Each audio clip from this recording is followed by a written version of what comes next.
1st, 2023. And here is another Ask Philip Live. Today is very special because we kicked off our 21-day no diet holiday body recomp challenge here in the Wits and Weights community. And we see the posts flying in from challenge participants. We've got, I think, something like 70 people signed up. I don't know if all 70 will be participating because once you signed up, you then have to join our private Telegram chat. And that's where we do all the private discussions and coaching. And we're going to have our weekly calls during the challenge, all this fun stuff, an amazing experience for everyone. But you can see people posting their bingo cards for the habits. The habits are one of 3 aspects to the challenge. And the purpose of the challenge is not to diet through the holidays, to eat for your goals. So that's one mission, to eat for your goals. And we are tracking with MacroFactor. If you don't have MacroFactor, remember, use my code Wits and Weights to get an extra free week on your trial. So eating for your goals, eating for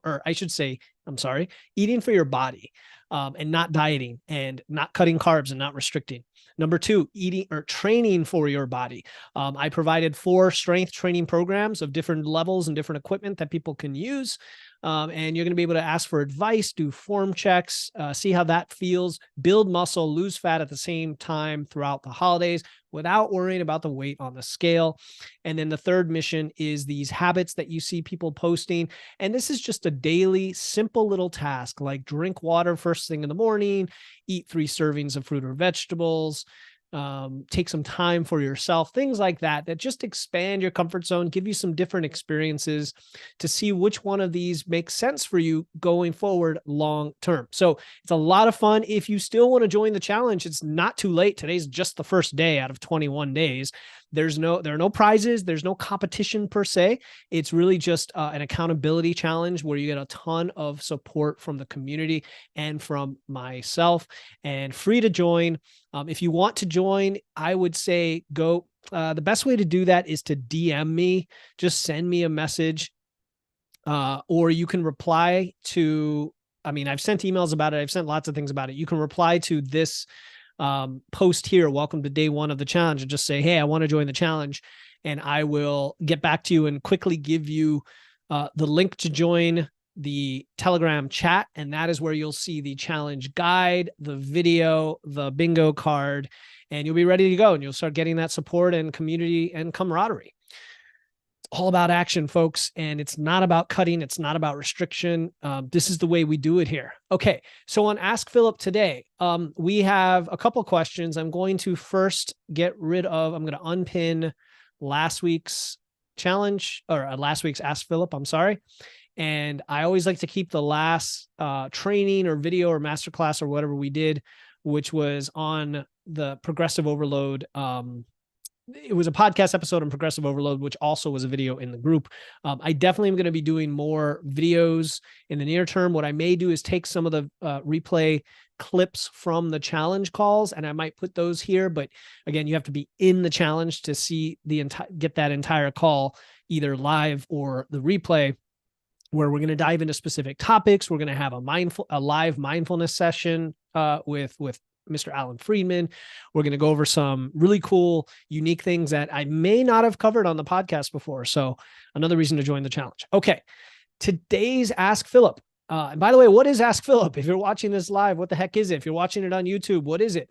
This is just a free service in the Wits and Weights Facebook community, which is totally free. You're free to join, free to use the service, where you can ask me a question that is specific to your situation with detail and context, and I'll give you an answer to help you get unstuck and move forward. I do it every week. You post your question as a comment by Thursday, the end of Thursday, Eastern time, 5 p.m. Eastern time.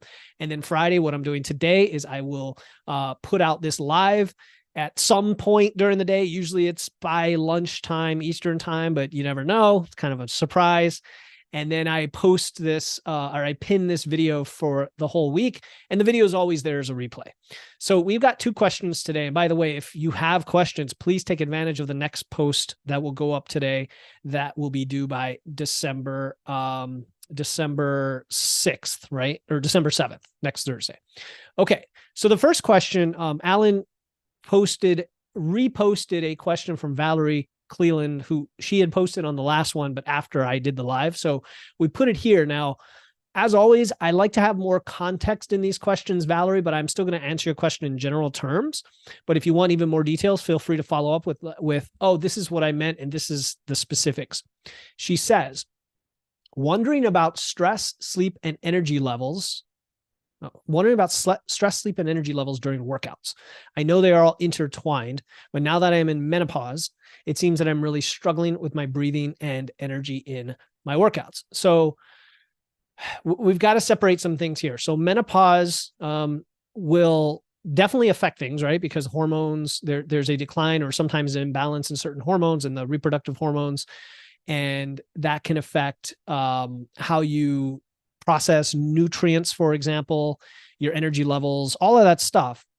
However, generally, there are some lifestyle principles that, regardless of whether you're in menopause, are going to go a long way toward helping you feel great during your workouts. So my first big question, and this is why I asked for follow-up here, is what are you eating and how much are you eating? Because if you are in a deficit, either intentionally, like you're dieting, or you don't even know you're in a deficit because you're not tracking, you're not aware of your food. And this is like 90% of the time with women, they are in a low energy availability state. Then you are just not providing your body enough nutrition to get that energy. Man, it's as simple as that. Eat more and eat more carbs. Now, you may be eating around the energy you need, but maybe not enough protein or not enough carbs. And so let's talk about that. When it comes to your workouts, I'm a big fan of timing your, especially carbs, around your workout. Roughly an hour or two before, roughly an hour or two after, so that you have the energy going in and then you have the recovery afterward. Since you're talking about the session itself, at the very least, have like a banana and a protein shake at least half an hour before. Don't have too much fat in the pre-workout meal because that'll slow down your digestion. But you want some food in your bloodstream. You want the carbs, you want the protein, especially the carbs. And if you don't have much time before your workout and you just want to get started, you can use something called highly branched cyclic dextrin. It's just a very easily digestible powder version of carbs that you can put in a drink to drink while you're working, while you're working out to kind of keep you going. But ideally, you want to get it from food. So the first thing is, are you eating enough? Second is, are you eating enough carbs? Third, are you timing those carbs around your workout? Those are the main things. The other thing that comes to mind is your work capacity. So when you say you're struggling with breathing and energy, I don't know what kind of workouts you're doing. Are you doing like CrossFit, where it's just AMRAPs and high intensity interval training type workouts, which are very taxing on the cardiovascular system and requires a certain level of conditioning? And that would require even more carbs, in my opinion, before and after your workout for that, what we call glycolytic activity. But if are you doing that, or are you just doing normal lifting, fairly heavy, medium to heavy to medium rep range, like anywhere from 4 to 10 reps for big lifts, and you are just getting winded on those? And that could be a matter of work capacity. So are you taking long enough rest periods, first of all? Second, are you walking like throughout the week? Are you getting enough steps in where you can keep that cardiovascular health high? I would love to see like what's your resting heart rate, things like that. So this is where I need a lot of context, Valerie, but I would start with some of those generalities that I just shared with the nutrition side of things, and then the mode of training, because I need to know before we can take the next step. So let me know what you think below. Hopefully you watch this and are able to follow up. You could always DM me directly if you're, not comfortable sharing publicly. That's fine too. All right. Amy's been in the group for a little while now. She and I have had some conversation. She's been involved in, I think the challenge, but thank you so much for your question. So she said, this is probably a very novice question. Hey, no questions off limits in this group, because what seems like a basic, simple question, if you've never gotten the answer before, it's a very important, relevant question for you. And I guarantee there are a lot of people in this group have the same question. Okay. So I'm wondering what happens if I'm still sore from a previous workout on a day I'm scheduled to train. I'm training 3 days a week, full body with dumbbells. She said, not ideal, making the best of what I have in the morning. That's fine, because she's already knowing that I'm a big fan of barbells, but dumbbells are cool too. In fact, in our 21-day challenge we're doing right now, I do have a couple dumbbell workouts in there. I've been training for 3 months and using different methods to keep progressing, increasing rep sets, tempo, shorter rest times. I'm definitely getting stronger. Recently, I got my hands on some slightly heavier dumbbells. Very nice. With the increase in weight, I've had some muscle soreness. My question is, if I trained on Monday and I'm still experiencing soreness on Wednesday, do I just train anyway? Or should I wait another day to let my muscles recover? How important is to consider soreness versus recovery? Will I hinder progress if I train while still sore? I'm not talking major, can't move properly pain, but more like an, ooh, yeah, I feel that. All right. So since you said it's not pain, it's not injury, my general advice is 99.9% of the time, train through the soreness. A lot of times, so soreness can come from different things. Okay. It's not something we want to chase, right? But it can come from different things. One is if you're in a diet, right? If you don't have a lot of energy coming in, or if you're training fasted, this is a sign of recovery, of a lack of recovery, let's say, or it takes longer to recover.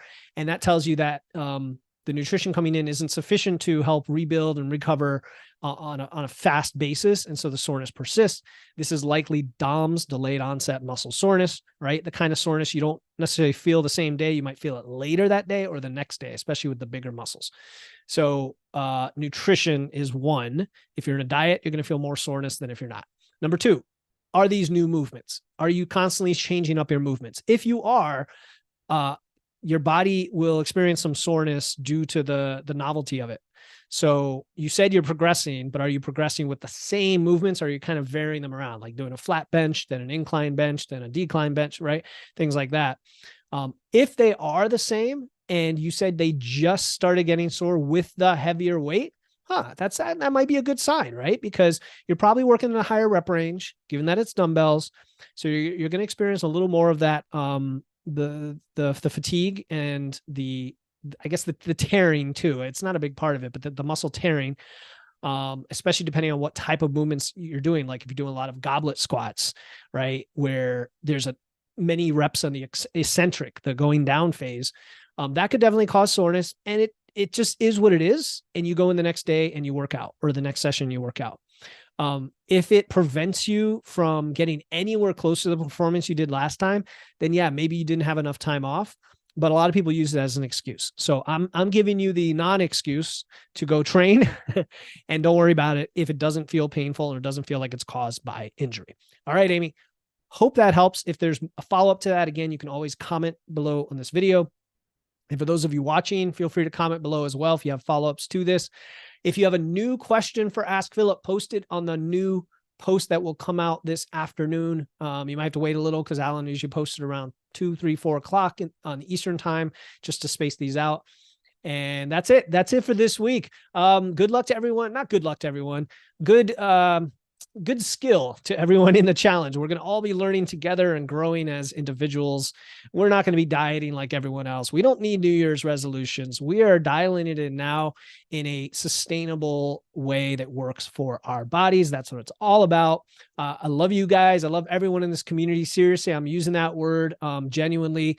I'm not going to say beautiful except this one time just to get under Tony's nerves. And with that, have a fantastic weekend, everybody. An amazing December, an incredible experience in the 21-day challenge.